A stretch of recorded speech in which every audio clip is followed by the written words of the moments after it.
Krishna Anand, will the UPA's declining fortunes, if they are indeed declining empirically, impact what happens in the hustings tomorrow? Well, I would not say that, that it will have a serious impact for the simple reason, but that at the national level, the alternative to the Congress, as it is seen at the national level, the BJP, doesn't even sort of, exist in most parts of Tamil Nadu. They exist in Kanyakumari and a little bit of in Coimbatore, but otherwise they don't exist. So in that sense, it will definitely have an impact on the Congress prospects. Not just that, I think the Congress definitely doesn't have much of a prospect even otherwise, but yeah, the Manmohan Singh government sort of, the confidence in the Manmohan Singh government declining, which is also evident in the last week when Anna Hazare went on fast, I think will have a marginal impact against the DMK because the Congress and the DMK are seen together as sharing power. You're saying marginal impact, not to the extent that it will swing votes. Yeah, it's difficult. I mean, it's difficult to say the extent to which it has an impact. Obviously, everything, an electoral decision is made up of various variables, various inputs which go into it. And this is one of those. I think ultimately the crucial test of the extent to which this has had an impact will come from your exit polls, which might indicate something. But secondly, a possible indicator, and I'm saying a possible indicator, is how well the Congress performs vis-a-vis the DMK in this. Because the Congress assumed that the DMK would be far greater affected by the corruption scandals and they would be in a better position. But somehow reports on the ground seem to suggest otherwise. So I'll be very, very interested. And now reports are that the DMK is ruining the fact that they gave them the 60-odd seats. So I'll be very interested. That could be a possibility. 2 points. You see, I don't think food inflation is going to help either the Congress or the DMK. Let's be clear. I mean, I agree with Chopon. There are a variety of factors. Second point, to take off from where Manish Shankar had made, Tamil Nadu has had a history of good governance or relatively good governance for donkey's years. You must remember that it was MGR who initiated the midday meal scheme for children. But today, I repeat what I'm saying. The choice before the voters is not between good and bad. It is between the lesser evil.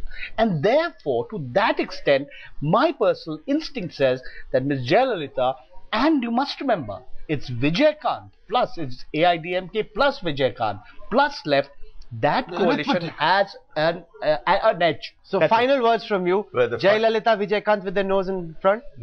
Just their nose, possibly in front, with their tails firmly tucked between their legs. Because what has happened over the last 15 days, since I last appeared on this program, is that the ludicrous margins you were predicting based on your surveys in third week of March are proving to be completely untrue. It's coming closer and closer. I think in terms of the voting difference, it's down to 2-3% at most. And I don't know on which side that will go. How that translates into seats is a complicated question. But I think what Chopon said is really the last word. In Tamil Nadu, the coalition which has the larger number of seats is the larger number of parties is the one that wins, and the one that has a rainbow coalition is the one that wins a rainbow election. In this particular election, if your figures of 3 weeks or 2 weeks ago were right, I don't see why the PMK should have jumped ship. Secondly, the Tawheed Jamaat has jumped ship.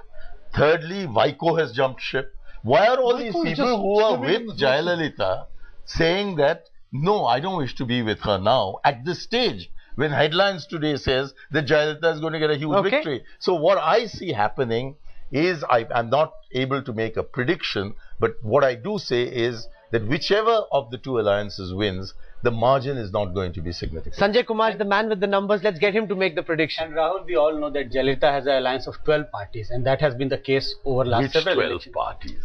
I mean, this really, she's only got the only significant person. But alliance with Vijay-Kant is very formidable. No, because that brings you a large amount of young Vijay-Kant is being mocked by Vadivel, and you see the huge crowd. No, wait a minute. And why is he being mocked? He's being mocked on the question that he's a drunkard, and he's been seen on the stage beating up his own candidate. But look at the way in which he's getting over last several elections. Okay, let's just get one thing. Let's not get into the debate. Sanjay Kumar, you've studied all the numbers so far. You've looked at all the trends. You had the PMK, you had the Union Muslim League, you had the Congress Party. It's much more than 12%. Okay, Sanjay Kumar, you've looked at all the numbers, you've looked at all the trends. What's your prediction for what might happen? Prediction not in terms of seats, but definitely I would put my bet on AIADMK winning this election in Tamil Nadu. With a huge margin or Not with a huge in a tight margin, fought election? not a kind of a swing election which the state has seen over in the past, but it would be a slightly closely contested election. A closely contested election with the definitely AIADMK in front. That's what our pollster says.